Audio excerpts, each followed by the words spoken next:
우리는 어릴 적부터 같은 말을 반복해서 들어왔습니다. 정직하게 살아라.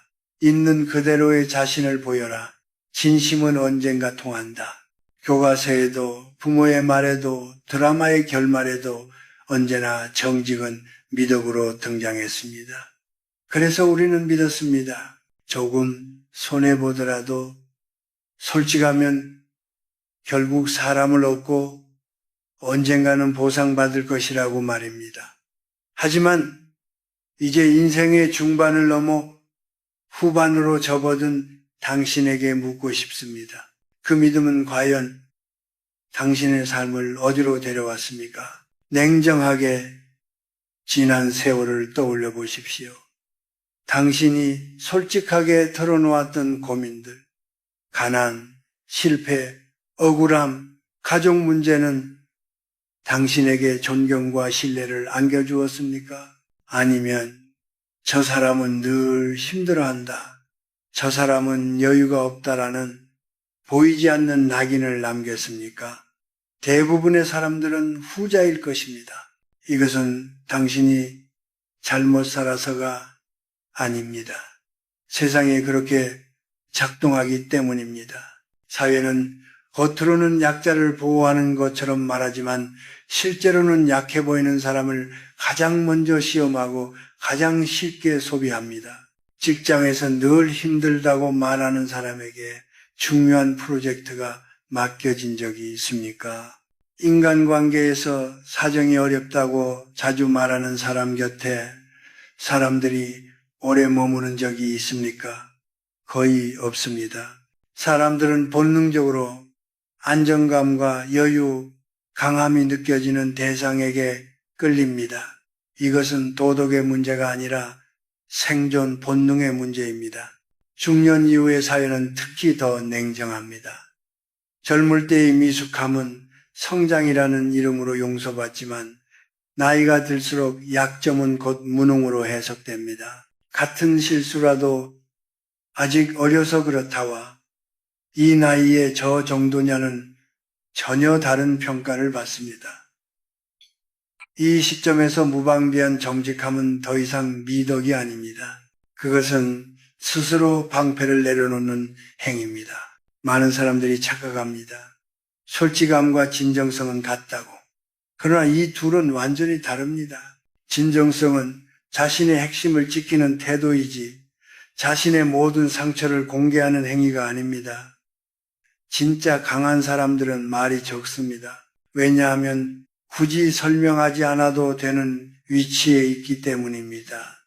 반대로 늘 자신의 상황을 설명해야 하는 사람은 이미 방어적인 위치에 서 있는 것입니다. 여기서 중요한 질문이 등장합니다. 왜 우리는 굳이 말하지 않아도 될 것까지 말해버릴까요? 그것은 선해서가 아니라 두려워서입니다. 잊힐까봐, 무시당할까봐, 혼자 남을까봐 우리는 끊임없이 자신을 설명합니다. 나도 힘들다, 나도 사정이 있다고 말하며 존재를 증명하려 합니다. 하지만 세상은 그 외침을 연약함의 신호로 받아들일 뿐입니다. 나폴레온 힐은 성공한 사람들의 공통점을 하나로 요약했습니다. 그들은 자신을 신비롭게 관리할 줄 안다는 것입니다. 말이 적고 속을 쉽게 드러내지 않으며 언제나 한 수를 숨긴 채 행동합니다. 이것은 타인을 속이기 위한 기만이 아니라 자신을 보호하기 위한 지혜입니다. 전쟁터에서 갑옷을 입는 것이 비겁함이 아닌 것처럼 사회라는 전장에서 가면을 쓰는 것 역시 생존 전략입니다.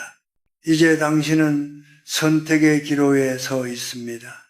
계속해서 착한 사람으로 남아 모든 패를 먼저 보여줄 것인가? 아니면 인생 후반전을 위해 전략적으로 자신을 관리할 것인가? 이 선택을 회피한 사람들은 늘 같은 결말로 향합니다. 왜 나는 늘 손해만 볼까라는 후회입니다. 반대로 이 진실을 받아들인 사람들은 어느 순간부터 대우가 달라집니다. 말하지 않아도 존중받고 설명하지 않아도 기회가 찾아옵니다. 지금부터의 이야기는 거짓말을 가르치기 위함이 아닙니다. 당신을 약하게 만드는 오래된 신념에서 벗어나 존엄을 지키는 법을 알려주기 위함입니다. 이 냉정한 현실을 직시하지 못하면 인생의 후반전은 전반전보다 더 외롭고 가혹해질 수밖에 없습니다.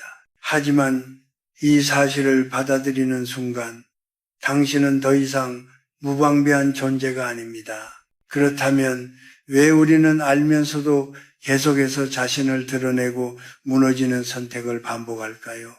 사람들은 흔히 의지의 문제라고 생각합니다. 참아야 하는데 말을 해버렸다고, 약해져서 그랬다고 자책합니다. 그러나 문제의 핵심은 의지가 아닙니다. 그것은 훨씬 더 깊은 곳, 당신의 무의식에 자리 잡은 오래된 구조 때문입니다. 당신의 내면에는 아직도 위로받고 싶어하는 아이가 살고 있습니다. 나이는 들었고 책임은 늘어났지만 마음 한편에서는 누군가 내 고생을 알아주기를, 내 억울함을 이해해 주기를 간절히 바라고 있습니다. 그래서 힘든 일이 생기면 술잔을 기울이며 혹은 전화기 너머로 혹은 메시지 몇 줄로 자신의 상처를 꺼내 보입니다. 그 순간만큼은 가슴이 가벼워지기 때문입니다. 하지만 그 대가는 생각보다 훨씬 큽니다. 당신이 하소연을 시작하는 순간 관계의 무게추는 미묘하게 기울어집니다. 겉으로는 상대가 고개를 끄덕이며 공감하는 것처럼 보이지라도 무의식에서는 비교가 시작됩니다. 그래도 나는 저 사람보다는 낫네. 이 비교는 아주 짧은 순간에 아주 조용히 이루어집니다. 그리고 그 순간부터 당신은 동등한 존재가 아니라 조금 아래에 있는 사람으로 재분류됩니다. 이것은 인간의 잔인한 본능입니다. 실제 사례를 하나 떠올려 보십시오. 사업이 힘들다고 자주 털어놓던 사람과 힘든 기색 없이 조용히 자기 일을 해나가던 사람 중 누가 더 많은 제안을 받았습니까? 가족 문제를 주변에 상세히 이야기하던 사람과 늘 가정이 안정된 것처럼 보이던 사람 중 누가 더 신뢰받았습니까? 결과는 거의 항상 같습니다. 사람들은 문제를 가진 사람을 돕기보다는 문제없는 사람 곁에 머물기를 원합니다. 여기서 많은 사람들이 반박합니다. 진짜 친구라면 내 힘듦을 들어줘야 하는 것 아니냐고 말입니다. 그러나 현실은 냉혹합니다. 대부분의 관계는 생각보다 훨씬 조건적입니다. 특히 나이가 들수록 관계는 정서적 교류가 아니라 에너지 교환이 됩니다. 당신과 만나고 돌아온 뒤 상대의 기분이 무거워진다면 그 관계는 오래가지 못합니다. 아무리 오래된 인연이라도 예외는 아닙니다. 유유상종이라는 말은 도덕적 경고가 아니라 통계적 사실에 가깝습니다. 늘 신세 한탄을 하는 사람 주변에는 같은 이야기를 반복하는 사람들만 남습니다. 처음에는 서로 위로하는 것 같지만 결국에는 아무도 앞으로 나아가지 못한 채 그 자리에 묶입니다. 반대로 자신의 어려움을 감추고 앞으로의 그림을 보여주는 사람 곁에는 가능성과 기회를 이야기하는 사람들이 모입니다. 이것이 계층을 가르는 보이지 않는 경계입니다. 우리가 불필요하게 말해버리는 또 하나의 이유는 존재 증명의 욕구입니다. 나 여기 있다. 나도 힘들게 살고 있다는 신호를 보내지 않으면 사라질 것 같은 두려움입니다. 하지만 역설적으로 사람들은 가장 조용한 사람을 쉽게 잊지 않습니다. 말이 적은 사람에게는 해석의 여지가 남고 그 여지는 곧 무게감이 됩니다. 반면 모든 것을 설명해버린 사람에게는 더 이상 궁금할 것이 없습니다. 기억하십시오. 세상은 당신의 사정에 큰 관심이 없습니다. 관심이 있는 것은 오직 하나, 당신이 어떤 에너지를 풍기느냐입니다. 약함을 반복적으로 드러내는 순간 당신은 스스로를 먹잇감의 위치에 놓게 됩니다. 사기꾼과 기회주의자들이 가장 먼저 다가오는 대상이 바로 이 유형입니다. 외롭고 말이 많고 자신의 불안을 숨기지 못하는 사람입니다. 이제 이해해야 합니다. 당신이 무너졌던 이유는 선에서가 아니라 스스로를 보호하는 법을 배우지 못했기 때문입니다. 그리고 그 보호는 침묵에서 시작됩니다. 말하지 않는다고 해서 거짓이 되는 것은 아닙니다. 말하지 않는 것은 선택이며 전략이며 성숙함입니다. 이 사실을 받아들이는 순간부터 당신은 더 이상 관계의 희생자가 아닙니다. 이제 우리는 한 걸음 더 깊이 들어가야 합니다. 왜 침묵과 연기가 실제로 현실을 바꾸는 힘을 가지는지 그 근본적인 이유를 이해하지 못하면 이 모든 이야기는 그저 허세처럼 들릴 수 있기 때문입니다. 이 지점에서 나폴레온 힐의 사상이 다시 등장합니다. 그는 성공한 사람들을 관찰하며 하나의 불편한 진실을 발견했습니다. 인간의 잠재의식은 현실과 상상을 구분하지 못한다는 사실입니다. 이 말은 단순한 자기개발 문구가 아닙니다. 현대 심리학과 뇌과학 역시 같은 방향을 가리킵니다. 뇌는 우리가 반복적으로 사용하는 언어, 태도, 감정의 패턴을 현실로 저장합니다. 당신이 하루에도 몇 번씩 나는 힘들다, 나는 안 된다, 이제 늙었다 라고 말할 때 뇌는 그것을 객관적인 사실로 받아들이고 그에 맞는 행동과 선택을 자동으로 만들어냅니다. 이것이 바로 실패가 반복되는 이유입니다. 반대로 아직 이루어지지 않은 상태라도 마치 이미 그런 사람인 것처럼 행동하면 뇌는 혼란을 느끼기 시작합니다. 그리고 이 혼란을 해소하기 위해 현실을 행동에 맞추려는 방향으로 조정합니다. 이것이 연기가 현실을 바꾼다는 말의 과학적 배경입니다. 나폴레온 힐은 이를 확고한 믿음의 법칙이라 불렀고 현대 심리학에서는 자기 충족적 예언이라 부릅니다. 우주는 거울과 같다는 말이 있습니다. 다소 추상적으로 들릴 수 있지만 사회적 현실에서는 매우 구체적으로 작동합니다. 당신이 불안한 눈빛으로 사람을 대하면 상대는 그 불안을 감지하고 조심하거나 경계합니다. 반대로 여유롭고 안정된 태도로 대하면 상대는 무의식적으로 당신을 신뢰할 준비를 합니다. 사람들은 숫자나 사실보다 분위기와 감정에 먼저 반응합니다. 여기서 중요한 오해를 하나 바로잡아야 합니다. 이것은 자기 자신을 속이는 행위가 아닙니다. 오히려 당신을 가두고 있던 낡은 자아를 무너뜨리는 과정입니다. 현재의 당신은 과거의 선택과 환경이 만들어낸 결과일 뿐 당신의 한계가 아닙니다.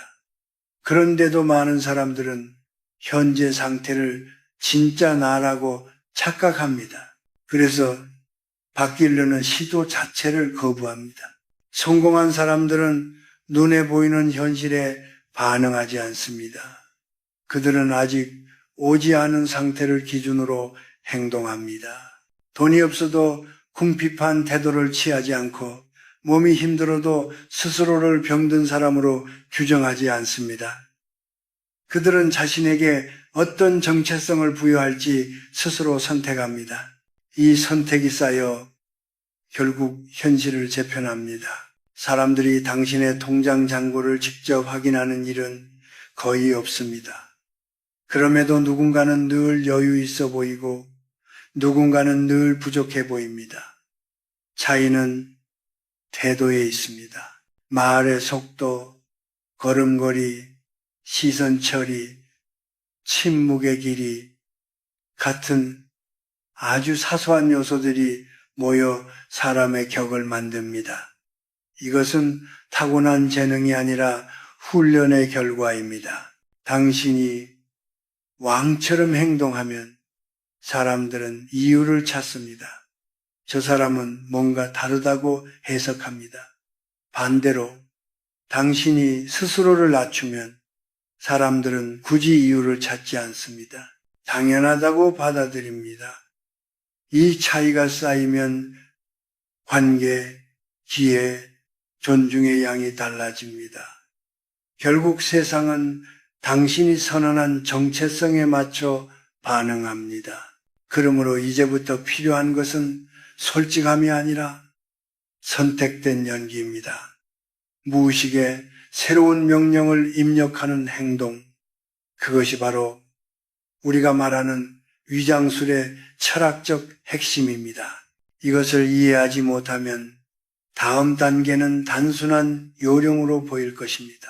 하지만 이 원리를 이해한 순간 당신은 왜 반드시 숨겨야 할 것들이 있는지 자연스럽게 받아들이게 됩니다. 이제 원칙은 충분히 이해했습니다. 그렇다면 질문은 하나로 모입니다. 도대체 무엇을 어디까지 어떻게 숨겨야 하는가? 이것은 뜬구름 잡는 철학 이야기가 아닙니다. 내일부터 사람을 만나고 전화를 받고 식탁에 앉을 때 바로 적용해야 할 현실적인 지침입니다. 그리고 이 네 가지를 지키느냐 지키지 못하느냐가 인생 후반전의 격을 완전히 갈라놓습니다. 첫째, 당신의 돈 주머니 사정을 철저히 속여야 합니다. 여기서 속인다는 말은 과장하거나 자랑하라는 뜻이 아닙니다. 오히려 그 반대입니다. 돈 이야기를 입 밖에 올리지 않는 것입니다. 돈이 많아도 말하지 말고 없어도 말하지 마십시오. 많은 사람들이 이 두 극단을 오가며 스스로를 망칩니다. 조금 벌리면 과시하고 조금 부족하면 하소연합니다. 이 둘은 모두 하수의 행동입니다. 당신이 부유하다는 인상을 주는 순간 주변에는 이해관계가 달라붙습니다. 조언이라는 이름의 간섭, 부탁이라는 이름의 침범이 시작됩니다. 반대로 돈이 없다는 인상을 주는 순간 사람들은 당신을 능력 없는 존재로 분류하고 결정의 테이블에서 조용히 제외합니다. 그래서 가장 안전한 위치는 언제나 모호함입니다.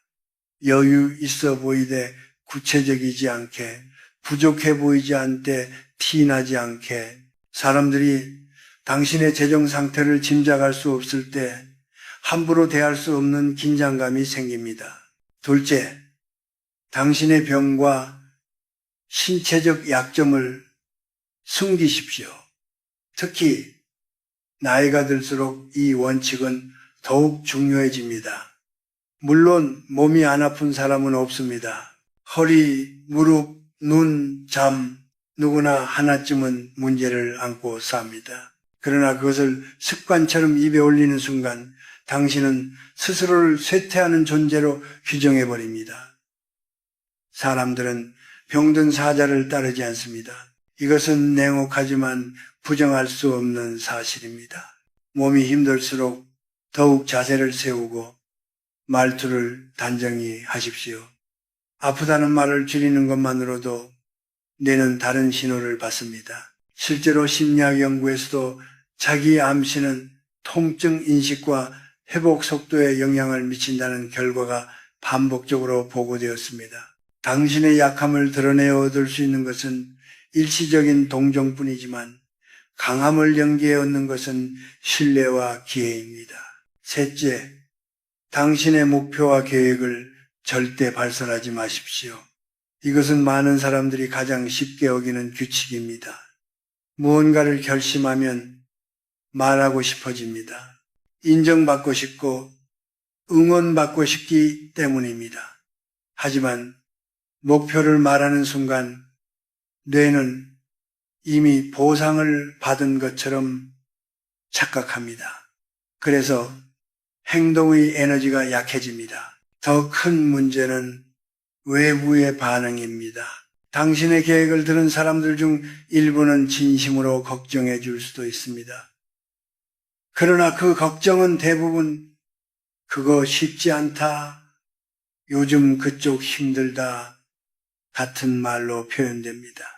이것은 악의가 아니라 두려움입니다. 남의 도전은 자신의 안일함을 위협하기 때문입니다. 그래서 결과가 나오기 전까지는 침묵하십시오. 어둠 속에서 준비하고 결과로 말하십시오. 말보다 결과가 먼저 나오는 사람만이 카리스마를 가집니다.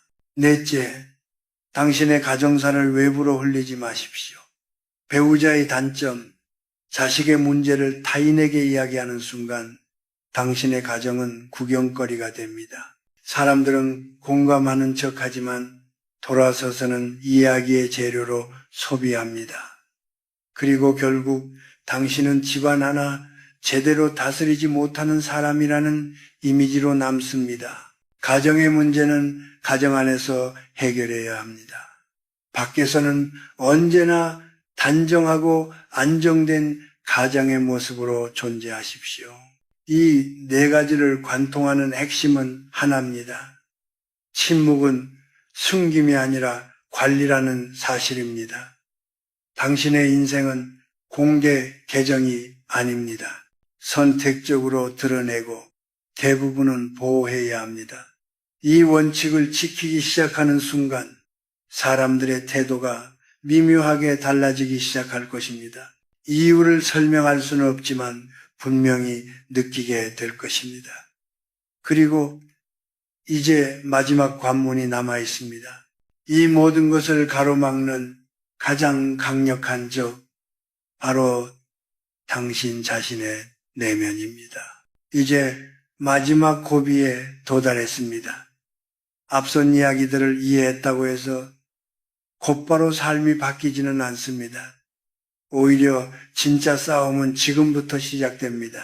새로운 태도를 취하려는 순간 당신의 내부에서 거센 저항이 일어날 것입니다. 이건 가짜야. 나는 거짓말을 하고 있어. 이렇게까지 살아야 하나.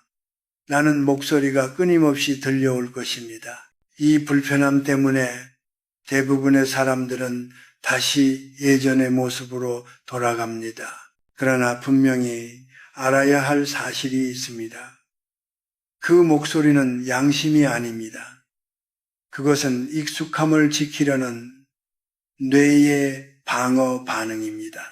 나폴레온 힐은 이것을 하이프노틱 리듬, 즉 최면적 리듬이라고 불렀습니다. 수십 년 동안 반복해온 생각과 행동의 패턴이 당신을 붙잡고 놓아주지 않으려는 것입니다. 실패와 결핍 속에서 살아온 방식이 오히려 편안하게 느껴지는 이유가 여기에 있습니다. 새로운 태도는 뇌에게 위협입니다. 부자의 자세, 여유 있는 말투, 흔들리지 않는 표정은 지금의 당신에게는 낯선 옷과 같습니다. 어색하고 불편합니다. 그래서 뇌는 속삭입니다. 원래대로 돌아가도 괜찮아. 솔직하게 살면은 마음은 편해.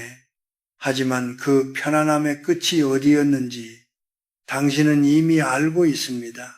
늘 같은 자리, 늘 같은 후회였습니다. 여기서 죄책감을 느낄 필요는 없습니다. 배우가 무대 위에서 왕을 연기한다고 해서 그를 사기꾼이라 부르지 않습니다. 그는 관객에게 더 큰 진실을 전달하기 위해 역할을 수행할 뿐입니다. 당신 역시 마찬가지입니다. 지금 당신이 연기하는 강인함과 풍요는 남을 속이기 위한 것이 아니라 당신의 잠재의식에 새로운 명령을 입력하는 과정입니다. 이것은 거짓이 아니라 리허설입니다. 처음에는 어설플 것입니다. 속으로는 불안한데 겉으로는 태연한 척 해야 하니 힘들 수도 있습니다. 그러나 반복이 모든 것을 바꿉니다. 거울 앞에서 눈빛을 연습하고 말수를 줄이고 불필요한 설명을 하지 않는 것, 이 작은 행동들이 쌓이면 어느 순간부터 뇌는 새로운 상태를 기본값으로 받아들이기 시작합니다. 그때부터 연기는 습관이 되고 습관은 성격이 됩니다. 99%의 사람들은 이 불편함을 견디지 못합니다. 그래서 늘 같은 자리에서 인생을 마칩니다. 반면 상위 1%의 사람들은 이 불편함을 성장의 신호로 해석합니다. 근육이 찢어질 때 성장하듯 자아가 흔들릴 때 새로운 정체성이 탄생한다는 것을 알기 때문입니다. 이 차이가 결국 인생의 격차를 만듭니다. 이제 마지막으로 당신에게 하나의 행동을 요구합니다. 이것은 단순한 참여 유도가 아닙니다. 무의식과의 계약입니다. 아래 댓글에 짧게 선언하십시오. 나는 침묵함으로 강해지고 감춤으로 위대해진다. 혹은 나는 내 입을 다스려 세상을 내 편으로 만든다. 이 문장을 직접 쓰는 행위는 생각보다 강력합니다. 손을 움직여 기록된 언어는 뇌에 깊이 각인됩니다. 이 선언을 마친 순간 당신은 더 이상 예전의 사람이 아닙니다. 완벽하지 않아도 괜찮습니다. 중요한 것은 방향입니다. 오늘부터 당신은 자신의 패를 함부로 보여주지 않는 사람, 말보다 태도로 말하는 사람, 조용하지만 무시할 수 없는 존재가 됩니다. 세상은 그런 사람을 함부로 대하지 않습니다. 이제 당신은 알게 되었습니다. 환경이 사람을 만드는 것이 아니라 사람이 태도를 선택함으로써 환경을 지배한다는 사실을, 이 깨달음을 끝까지 지켜낸다면 당신의 인생 후반전은 전반전과 전혀 다른 색으로 펼쳐질 것입니다. 더 고요하고 더 단단하며 더 풍요로운 삶입니다. 그리고 그 시작은 언제나 침묵이었습니다.